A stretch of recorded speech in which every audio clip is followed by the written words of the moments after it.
man, you just came out gems today. Yeah. I was What? watching Batman earlier, so I got this villain Oh, energy I with me. see. I see. You Well, think darkness is your ally?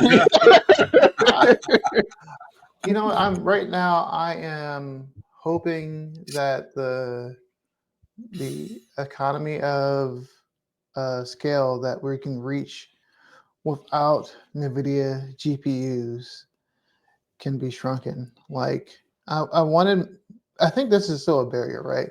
At the end of the day, you need a lot of GPUs to train a robust model.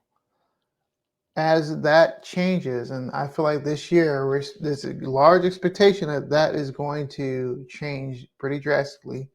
Either it's the chips that are being made by cloud providers, whether it's Grok with a Q, um, or whether it's just how there's major breakthroughs on alternatives to the transformer model that are happening.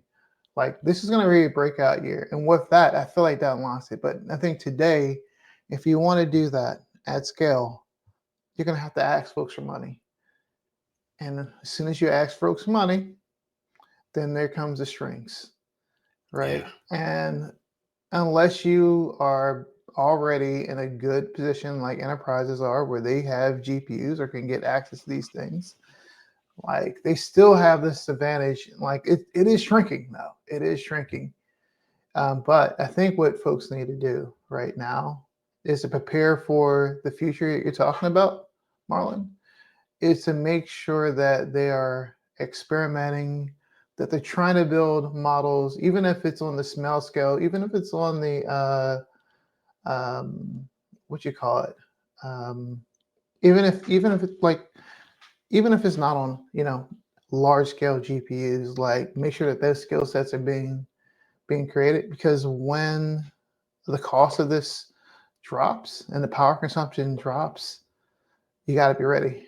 You got to be ready to like make the competing Grok product or the competing Chat GPT product that has your context in there. I feel like the developing nations. I feel like that's a place where I really really am concerned about.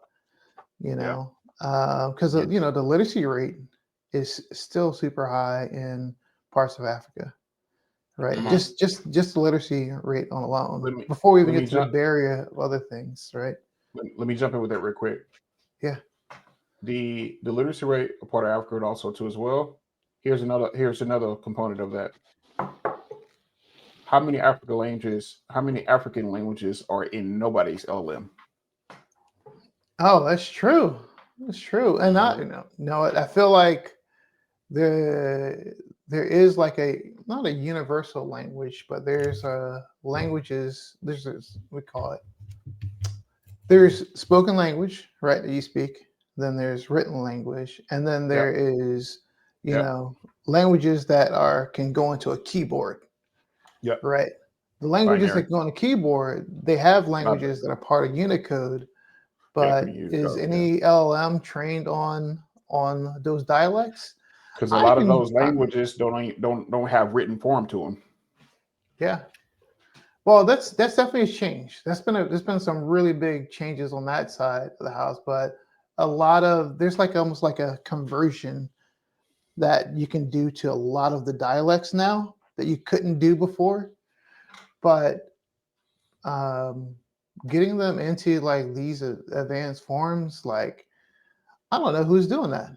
I feel like that's a huge gap. You know what? The thing is in Africa, the the age range of folks in Africa are so young. There's so Mm. many young people in Africa right now. If they're able to be, educated and mobilized in this direction, not all of them, but you know what I mean. But like, if we can get young folks connected to this like future that we're talking about, like, I feel like there's a lot of potential that's just sitting out there with some of these things. So I don't know. For sure. You know what? And one thing this reminds me of too is this article I read a while ago on the Chinese typing system and the way that they use keyboards over there. So in the 1950s, there was like kind of a crisis in China when it came to how they're going. They were on the verge of being like, I guess we'll just use English on computers because the keyboard did not allow for the typing of the Chinese characters properly. So they invented the system called Pinyin in the like 1958, and that allowed, it was like the T9 prediction. I don't know if you remember that on your phones, but it was a system like that. Yeah, that would allow you to type the characters. And it basically saved the language. It saved the written Chinese language in a way. So what you're saying reminded me of that. That's exactly what it is. That's exactly what it was. It's called Uncode is the language that is encoded into Unicode. Just getting it into Unicode where it can actually be programmatically created, has connected. Like people can write books now that they couldn't write before because of this. Wow. Let me dive in stuff here too as well. Here's something to look out for. Pay attention to and typically sometimes it's easy to figure this out, sometimes it's a little bit more difficult. Pay attention to companies who are hiring individuals to come talk in their language to their models. Okay, I'm writing that down. Remember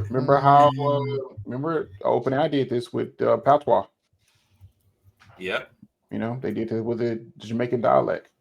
So pay attention to those companies and stuff who are doing that, who are paying individuals and everything to do this. Also, to remember, we talked about this in season 1. That's also too how OpenAI is going to get out of this, or if they already did already get out of that New York Post lawsuit.